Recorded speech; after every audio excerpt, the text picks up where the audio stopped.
নমস্কার বন্ধুরা, আমি কোজাগরি আবারও চলে এসেছি তোমাদের কাছে একটা ভিডিও উপস্থাপন করব বলে।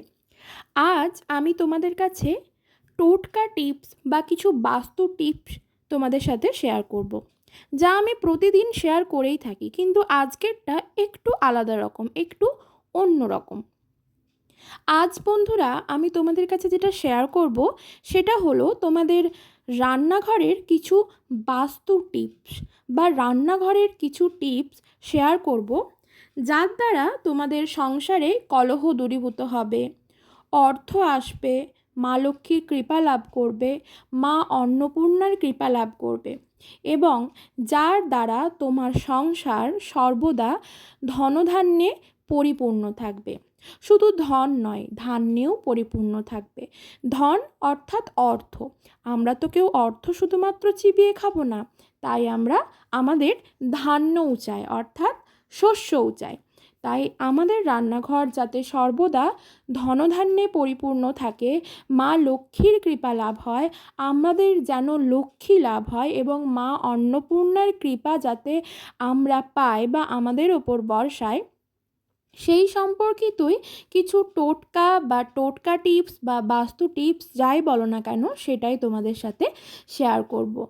আচ্ছা, তোমরা ভুল করেও রান্নাঘরে এই জিনিসগুলো রাখছো না তো, যার কারণে তোমাদের বাড়িতে নিত্যদিন কলহ, অশান্তি, ঝগড়াঝাঁটি, শারীরিক অসুস্থতা, অর্থের টান, অন্নের অভাব দেখা দিচ্ছে? জীবনে নানান রকম তন্ত্রক্রিয়ার সম্মুখীন হতে হচ্ছে। আমরা অনেকেই ভুলবশত কিছু কার্য করে ফেলি, যেগুলো আমরা কল্পনাও করতে পারি না কোনো না কোনোভাবে আমাদের প্রতিদিনের জীবনসঙ্গী হিসেবে দাঁড়িয়ে যায় এবং তার জন্য আমাদের জীবনের অনেক বড় বড় ক্ষয়ক্ষতির সম্মুখীন হতে হয় আমাদেরকে। তাই বন্ধুরা, এই সকল সমস্যা থেকে চিরতরে দূরীভূত হওয়ার জন্য তোমাদের কিছু টোটকা টিপস আমি তোমাদের কাছে শেয়ার করব। কোন 4টে জিনিস রান্নাঘরে ভুলেও রাখবে না, আর কোন জিনিসই বা রান্নাঘরে অবশ্যই রাখবে, সেই সম্পর্কে আজ আমি তোমাদের কাছে একটি ভিডিও উপস্থাপন করতে চলেছি। আশা করি আমার দেওয়া এই টোটকা টিপস বা এই ভিডিও থেকে তোমরা উপকৃত হবে এবং লাভবান হবে। কী সেই টোটকা টিপস বা কোনগুলো রাখবে বা কোনগুলোই বা রাখবে না, সেই সমস্ত তথ্য তোমাদেরকে জানাবো। তবে চলো বন্ধুরা, তার আগে একটু আমার চ্যানেলের ইন্ট্রোটা দিয়ে ফেলি। বন্ধুরা, আমি ওমের মা চ্যানেলে তোমাদের আবারও সুস্বাগতম। আশা করি সকলে খুব ভালো আছো, সুস্থও আছো। আমিও ভালো আছি। আমি তো তোমাদেরকে ভিডিওর শুরুতেই জানালাম, তোমাদের সাথে আজ রান্নাঘরের কিছু বাস্তু টিপস সম্পর্কে আলোচনা করব বা কিছু জানান দেবো, যেইগুলো ভুলবশতও রেখে ফেলছো না তো রান্নাঘরে, যার ফলে এমন ক্ষয়ক্ষতি বা এমন অঘটন তোমার সংসারে নেমে আসছে। কোন সেই 4টে জিনিস অবশ্যই জানাবো, একে একে করে শুনতে থাকো। বন্ধুরা, রান্না হলো এক ধরনের উপাসনা। রান্নাঘরে বাস করেন স্বয়ং অগ্নিদেব, আর অগ্নিদেব হলেন দেবতাদের মধ্যে মূল। তাই এই অগ্নিদেবকে সন্তুষ্ট রাখতে কী টোটকা ক্রিয়াগুলি অবলম্বন করে চলবে বা কী টোটকা টিপসগুলি মেনে চলবে, সেইগুলোই আজ তোমাদের সাথে শেয়ার করব। বন্ধুরা, রান্নাঘর সর্বদা 1 নম্বর যেটা বলছি, সর্বদা তোমার রান্নাঘর পরিষ্কার পরিচ্ছন্ন অবস্থায় রাখবে। রান্নাঘরে মা অন্নপূর্ণার বাস থাকে। যে রান্নাঘরে সর্বদা, যে রান্নাঘর পরিষ্কার পরিচ্ছন্ন অবস্থায় থাকে, সেখানে মা লক্ষ্মী এবং মা লক্ষ্মীর সাথে সাথে মা অন্নপূর্ণারও অবস্থান থেকে থাকে। এবং যে বাড়িতে মা লক্ষ্মীর সাথে মা অন্নপূর্ণার বাসস্থান থেকে থাকে বা অবস্থান থেকে থাকে, সেই বাড়িতে কখনো অর্থের সাথে সাথে অন্নের অভাবও থাকে না, চিরতরে দূরীভূত হয়। রান্নাঘরে সর্বদা বন্ধুরা চেষ্টা করবে বাসি বা এঁটো কাটা বাসন না রাখতে। রাতের বাসন চেষ্টা করো ধুয়ে ফেলার। যদি বড় গৃহস্থ বাড়ি হয়, সেক্ষেত্রে আমি বলবো সেই বাসনগুলি রান্নাঘর থেকে সরিয়ে জল বুলিয়ে অন্যত্র রাখো। যদি বাসন মাজতেই খুব অসুবিধা হয় বা যাদের কাজের লোক থাকে তাদেরকে আমি বলবো সেই মুহূর্তে রাত্রি যদি প্রত্যেক কটা বাসন ধুতে অসুবিধা হয় সেক্ষেত্রে অন্তত পক্ষে এঁটো কাঁটাগুলো ডাস্টবিনে ফেলে তোমাদের যে বাসনগুলো ব্যবহার করেছো বা যাতে খেয়েছো সেই বাসনগুলি জল বুলিয়ে অন্যত্র রাখো। রান্নাঘরে কখনোই এঁটো কাটা বা বাসি বাসন কখনোই ফেলে রাখবে না, ঠিক আছে? বুঝতে পারলাম। তাহলে প্রথমটা বলে দিলাম, রান্নাঘর সর্বদা পরিষ্কার পরিচ্ছন্ন অবস্থায় রাখবে এবং তার সাথে রান্নাঘরে কখনোই এঁটো কাটা বা বাসি বাসন রাখবে না। এই তো গেল 1 নম্বর। 2 নম্বর হলো বন্ধুরা, রান্নাঘরে কিন্তু ভুল করেও ঝাড়ু রাখবে না। আশা করি এটা অনেকেই জানো, যারা জানো না তাদের সাথে শেয়ার করলাম। রান্নাঘরে কখনোই কর্নার দেখে বা কোথাও শুয়ে কোনোভাবেই কিন্তু ঝাড়ু রাখবে না, এতে কিন্তু বাড়ির অমঙ্গল দেখা দেয়, বাড়ি থেকে অর্থের অভাব আসে, ঠিক আছে? তাই বাড়িতে কখনোই রান্নাঘরে কখনোই ঝাড়ু রাখবে না। এই গেল 2 নম্বর। 3 নম্বর, আমরা বাড়ির সৌন্দর্য বাড়ানোর জন্য ইদানিংকালে ফ্যাশনের জন্য আমরা কিন্তু রান্নাঘরেও আয়না সেট করি। তাই সেক্ষেত্রে বলবো বন্ধুরা, ভুল করেও কখনো রান্নাঘরে আয়না সেট করবে না বা আয়না লাগাবে না। এক্ষেত্রে কারণটা একটু বলে দিই বন্ধুরা, রান্নাঘরে মা অন্নপূর্ণা, মা লক্ষ্মীর সাথে সাথে অগ্নিদেবেরও বাস থাকে। আমরা রান্না করেই যে শুধু খেয়ে নিই তা তো না, তো রান্নাঘরে রান্না করলেই যে হবে তাও না।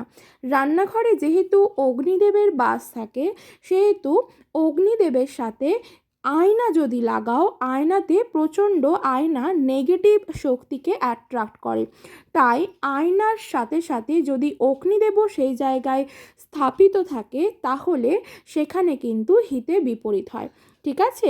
আয়নার সাথে অর্থাৎ নেগেটিভ শক্তির সাথে অগ্নিদেবকে কখনোই এক কাছে নিয়ে যেতে নেই, এতে সাংসারিক অশান্তি, কলহ এবং দুর্যোগ নেমে আসে।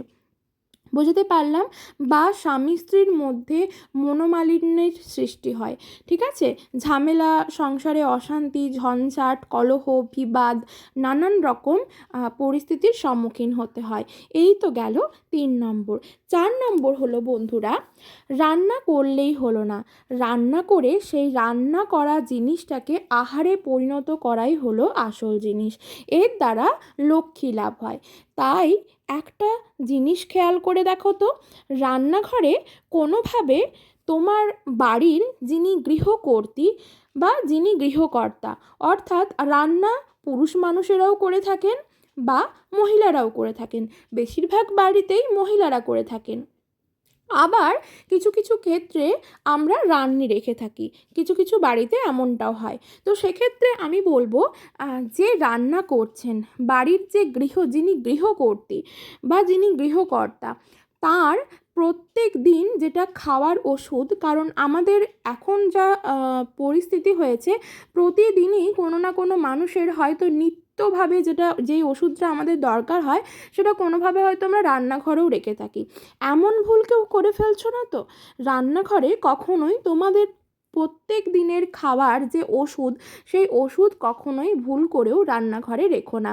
বিশেষ করে গৃহকর্তা বা গৃহকর্ত্রী, যিনি বাড়ির আয়কর্তা, তার ওষুধ বা যিনি রান্না করছেন তিনি মহিলাই হোক বা পুরুষই হোক, তার ওষুধ যেটা প্রত্যেক দিন যেই ওষুধটা খেতে হয় সেই ওষুধ কিন্তু ভুল করেও রেখো না, এতে কিন্তু হিতে বিপরীত হয়। এতে সবথেকে বড় যে ক্ষতিটা হয়, বাড়ির যে গৃহকর্ত্রী থাকেন, যিনি মহিলা বা যিনি গৃহকর্ত্রী থাকেন বা গৃহকর্তা থাকেন, তার ওপর বেশি এই ক্ষতিটা হয়। তিনি রোগে জরাজীর্ণ হয়ে পড়েন এবং রোগের শোকে আচ্ছন্ন হয়ে থাকেন, জরাজীর্ণ হয়ে থাকেন, তার রোগ বেড়েই চলে, কোনোভাবেই তিনি কিন্তু সুস্থ হবেন না। এই জিনিসগুলি, এই 4টে জিনিস যদি পাল্টে দিতে পারো তাহলে তোমার জীবনের আমূল পরিবর্তন লক্ষ্য করবে। 24 থেকে 48 ঘন্টার মধ্যে মিরাকেল দেখা দেবে। এই তো গেল কোন 4টে জিনিস ভুল করেও রাখবে না। এরপর বলবো কয়েকটা জিনিস তিনটে মতো জিনিস বলবো যেটা রান্নাঘরে অবশ্যই রাখবে। সেটা হলো বন্ধুরা, চেষ্টা করবে রান্নাঘরে সৌন্দক লবণ দিয়ে প্রত্যেক দিন রান্না করার। সৌন্দক লবণ সর্বদা পুজোর কাজেই লেগে থাকে, সেক্ষেত্রে বলবো সৌন্দক লবণ দিয়ে রান্না করার চেষ্টা করবে। এবং তোমার যেটা লবণের কৌটা বা নুনের কৌটো, সেই নুনের কৌটোটি কাঁচের হয় যেন, প্লাস্টিক বা স্টিল যেন না হয়। এর সাথে বলবো সেই নুনের কৌটোর মধ্যে রাখো 5খানা গোটা অক্ষত লবঙ্গ, এতে কিন্তু লক্ষ্মী লাভ হয়। এরপর আরেকটা যেটা, সেটা হলো রান্নাঘরে নুনের কৌটোর সাথে সাথে একসাথে বা পাশাপাশি কখনোই হলুদের কৌটো ভুল করেও রাখবে না, বা হলুদের শিশি ভুল করেও রাখবে না। এক্ষেত্রে কিন্তু মা লক্ষ্মী বড়ই অসন্তুষ্ট হন। এই তো গেল দুটো জিনিস যেটা রান্নাঘরে অবশ্যই রাখবে, ফলো করতে হবে যে টিপসটা। এবার 3 নম্বর যেটা, রান্নাঘরে সর্বদাই একটা ছোট্ট কাঁচের বাটি, যেগুলো আমরা চাটনি বাটি বলি, সেই বাটি করে 5খানা অথবা 7খানা বা অথবা 11খানা কর্পূর, যে ট্যাবলেট কর্পূরগুলো হয় সেই কর্পূর রাখো। যদি ভীমসেনির গুঁড়ো কর্পূর হয় তাহলে 3 চিমটি নিয়ে রাখো। এই তো গেল 3খানা টিপস। এরপর 4 নম্বর যেটা, তোমার রান্নাঘরে যেখানে তুমি চালের ড্রাম রাখো বা চালের কৌটো রাখো, সেই চালের কৌটোর মধ্যে চালের কৌটোটিকে একটু উঁচু জায়গায় রাখো এবং সেই চালের ড্রামটির মধ্যে রাখো ছোট করে টুকরো করে নেওয়া 3খানা এলাচ, 3খানা দারচিনি এবং 3খানা লবঙ্গ, 3টে অথবা 5টা টুকরো দারচিনি, 3টে অথবা 5টা গোটা অক্ষত লবঙ্গ, 3টে অথবা 5টা গোটা অক্ষত এলাচ দিয়ে চালের মধ্যে যতটা হাত যায় সেই চালের ড্রামের মধ্যে ঢুকিয়ে দাও। বন্ধুরা, এই টিপসগুলি মেনে চলো। আমার চ্যানেলটি সাবস্ক্রাইব করে আমার পাশে থেকো। ভিডিওটি ভালো লাগলে অবশ্যই লাইক করো, শেয়ার করো। সকলে খুব ভালো থেকো, সুস্থ থেকো।